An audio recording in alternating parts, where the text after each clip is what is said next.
চট্টগ্রামের খাতুনগঞ্জে দেশের অন্যতম বৃহত্তম পাইকারি বাজার। ঐতিহ্যের সাথে জড়িয়ে থাকা এই বাজার এখন নানামুখী সংকটে।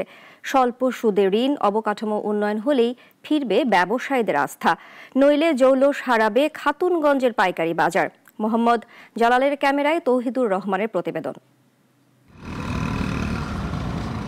চট্টগ্রাম বন্দরের খুব কাছে 1809 সালে প্রতিষ্ঠিত খাতুনগঞ্জ পাইকারি বাজার। তাই স্বাধীনতা পরবর্তী সময়ে দেশের বৃহৎ পাইকারি বাজার হয়ে উঠতে সময় লাগেনি। এখানেই জন্ম নিয়েছে দেশের অর্থনীতিতে গুরুত্বপূর্ণ ভূমিকা রাখা বহু শিল্প প্রতিষ্ঠান।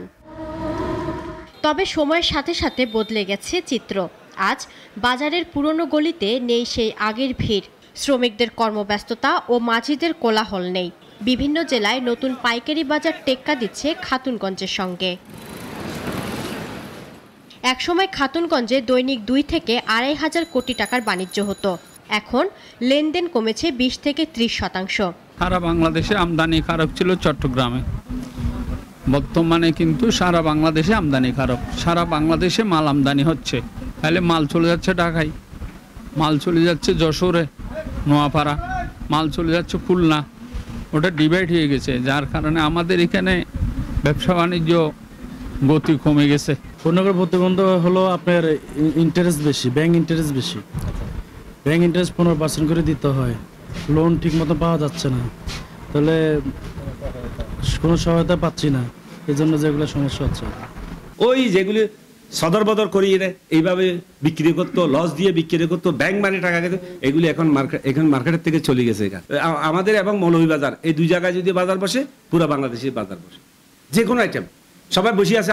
আমরা কি রেট দিচ্ছি সকালবেলা, তারপর ওরা বেচা কিনা করে। সড়কে তীব্র যানজট স্থবির করেছে খাতুনগঞ্জের কর্মব্যস্ততা।